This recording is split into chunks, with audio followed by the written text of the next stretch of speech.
Good morning dear students. ये आपकी class 7th की हिंदी मीडियम की हिंदी की बुक है रंगोली। आज हम आप लोगों को इसका 11th चैप्टर है मोर की कहानी। मोर को कौन नहीं जानता? आप नहीं जानते हो?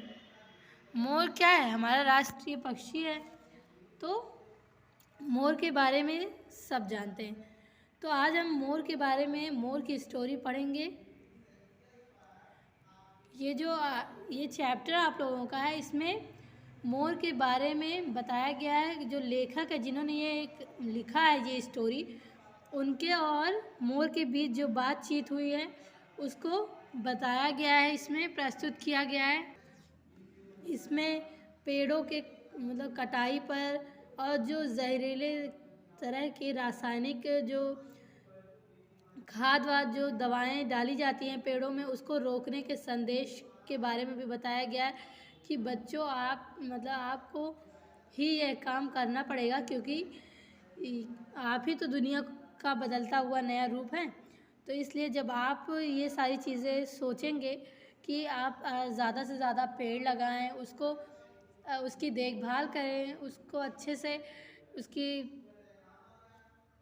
देख रेख करिए और जितना हो सके उतना ज़्यादा आप पेड़ लगाइए और पेड़ों के कटाई पर रोक भी करिए।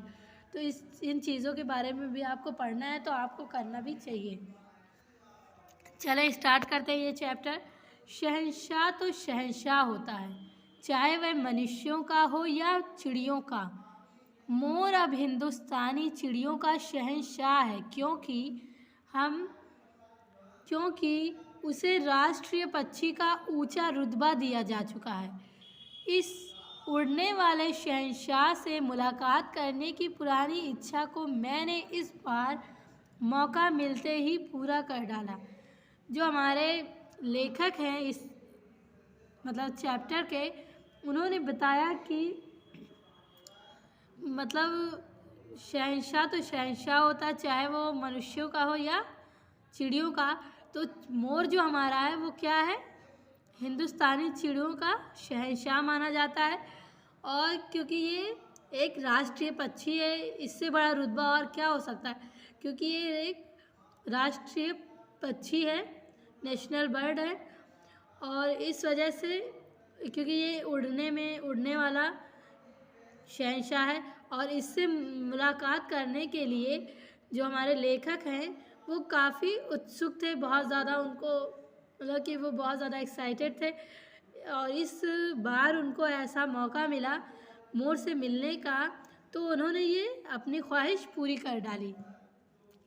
मोर महाशय कटहल के पेड़ की मोटी शाख पर बैठे किसी गहरी सोच में डूबे हुए लग रहे थे, लेकिन जब मैंने उन्हें अपना परिचय दिया और बतलाया कि अपनी पत्रिका के नन्हे मुन्ने पाठकों की तरफ से उनसे मुलाकात करने आया हूँ, तो मीठी मुस्कान के साथ उन्होंने मंजूरी दे दी। इस चैप्टर के जो लेखक हैं, यहाँ आप देख सकते हैं स्टैंड अप हैं, खड़े हुए हैं।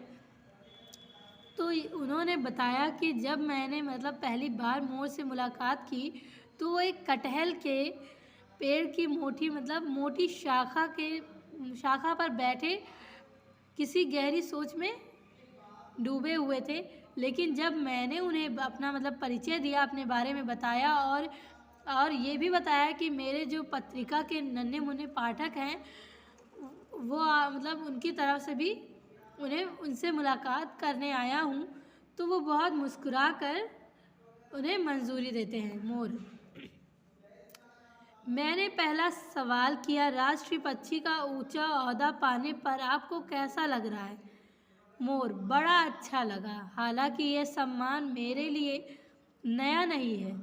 ईसा से कई 100 साल पहले भी हमारी खूबसूरती दुनिया में मशहूर थी।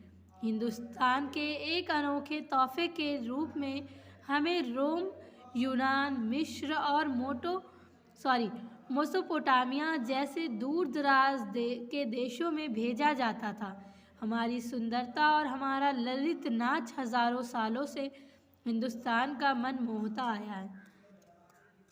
लेखक ने बताया कि जब हमने उनसे पहला क्वेश्चन किया, पहला सवाल किया मोर से, तो मोर ने और मेरा पहला सवाल ये था कि आपको राष्ट्रीय पक्षी का ओहदा मिलकर कैसा लग रहा है। तो मोर ने जवाब दिया कि बहुत अच्छा लग रहा है। और उन्होंने ये भी कहा कि वैसे ये ये जो सम्मान है, ये ओहदा है, ये मेरे लिए नया नहीं है, क्योंकि ईसा से बहुत साल पहले भी मेरी जो हमारी खूबसूरती है वो दुनिया में मशहूर है, पूरी दुनिया में। और हिंदुस्तान के अनोखे तोहफ़ों के रूप में मुझे रोम, यूनान, मिस्र, मोसोपोटामिया जैसे दूर दराज देशों में भी भेजा गया है। और हमारी जो सुंदरता है और हमारा ललित नाच जो है, कि हमारा इतना मनमोह लेने वाला जो नाच है और हमारी सुंदरता जो खूबसूरती जो है, वो हिंदुस्तान का मन मोह लेती है, कि बहुत ज़्यादा पसंद आती है हिंदुस्तान में रहने वाले लोगों को और बाकी दूर दराज रहने वाले लोगों को पूरी दुनिया में। मैंने पूछा, उनका लेखक का दूसरा सवाल था, क्वेश्चन था, राष्ट्रीय पक्षी घोषित कर दिए जाने से क्या आपकी मोर जाति के सिर पर मंडराता खतरा समाप्त हो गया है?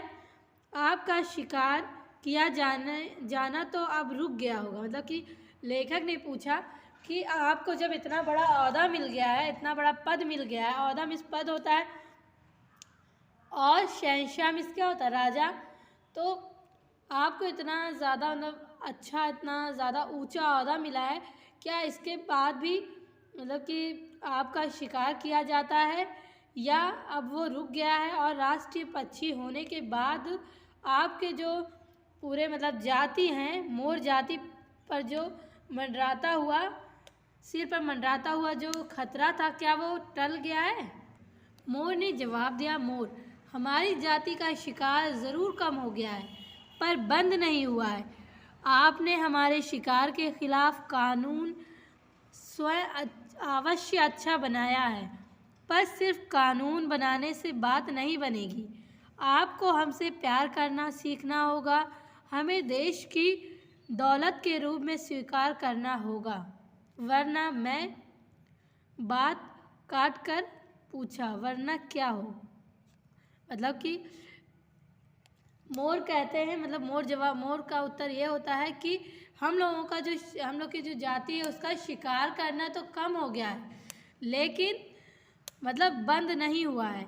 और हमारे लिए शिकार के खिलाफ कानून अच्छा बना है, पर सिर्फ कानून बनाने से बात नहीं होती, आपको इसे फॉलो भी करना पड़ेगा, इस पर अमल करना पड़ेगा और आपको हमसे प्यार करना पड़ेगा, क्योंकि हम देश के दौलत के रूप में आपको और हमें देश की दौलत के रूप में आपको स्वीकार करना पड़ेगा, वरना कहता, फिर उसके बीच में लेखक पूछते हैं कि वरना क्या, बात को काटते हुए। मोर, हमारी जाति भी अन्य दूसरे पशु पक्षियों की तरह धरती से लुप्त हो जाएगी। कहते हैं, मोर कहता है कि मोर कहते हैं कि अगर आप ऐसा नहीं करेंगे, ये चीज़ें बंद नहीं करेंगे, कि हमारे मोर प्रजाति को मारने का जो पाप है वो आप बंद नहीं करेंगे, तो हमारी भी जो मोर जाति है वो अन्य दूसरे पशु पक्षियों की तरह इस धरती से और इस संसार से ख़त्म हो जाएगी, विलुप्त मिस होती है, ख़त्म हो जाएगी। मैंने पूछा, जैसे मोर, जैसे गुलाबी सिर वाली बत्तख और पहाड़ी बटेर अब हिंदुस्तान से लुप्त हो चुके हैं, ऐसे ही सैकड़ों दूसरी चिड़ियाँ हैं जिनकी आबादी तेज़ी से घट रही है। आने वाले समय में इनका नामो निशान भी मिट सकता है। हम पक्षी इस खतरे को सामने खड़ा देख रहे हैं। लेखक मोर से कहते हैं, जैसे क्या, जो वो कहता है, मोर कहता है, मोर जो वो कहते हैं कि हमारी जाति जो अन्य दूसरे पशु पक्षियों की तरह इस धरती से, इस संसार से ख़त्म हो जाएगी, तो कहते हैं लेखक कि जैसे, तो मोर बताते हैं कि जैसे गुलाबी सिर वाली बत्तख और पहाड़ी जो बटेर है वो हिंदुस्तान से विलुप्त हो चुकी है, ख़त्म हो चुकी है, और ऐसे ही बहुत सैकड़ों दूसरी जो चिड़िया हैं और जिनकी आबादी तेज़ी से घट रही है और आने वाले समय में इनका नामो निशान भी ख़त्म हो जाएगा, मिट जाएगा। नामो निशान भी होता है, पता ठिकाना भी ख़त्म हो जाएगा और हम पक्षी इस खतरे को सामने से बस खड़ा देख रहे हैं। मुझे लगता है कि आप बेकार चिंता कर रहे हैं, ऐसी कोई बात नहीं है। मोर महाशय को यह राय ठीक नहीं लगी। अपना स्वर थोड़ा ऊंचा करके बोले, क्या आप मुंबई या कोलकाता जैसे महानगरों में कोयल को कूकते सुनते हैं? बुलबुल को कभी चहचहाते देखते हैं? दार्जिलिंग को घोंसला बनाते देखते हैं? मैं बहुत कम नहीं के बराबर। मतलब कि लेखक कहते हैं मुझे लगता है कि आप बेकार में ये परेशान हो रहे हैं और ऐसी कोई भी बात नहीं है। मतलब कि पक्षियों के ख़त्म होने की ऐसी कोई बात नहीं है। तो मोर जो होते हैं वो लेखक की बात से काफ़ी मतलब थोड़ा गुस्से में हो जाते हैं और कहते हैं, और उनको ये राय जो होती है वो ठीक नहीं लगती, और वो कहते हैं थोड़ा तेज़ आवाज़ में कि क्या आपने मतलब मुंबई और कोलकाता के महानगरों में कोयल को कभी कूकते हुए सुना है? क्या बुलबुल को चहचहाते हुए देखा है या दार्जिलिंग को घोंसला बनाते देखा है? तो लेखक कहते हैं बहुत कम नहीं के बराबर। मतलब कि मैंने नहीं देखा, नहीं के बराबर ही मैंने ऐसा देखा है।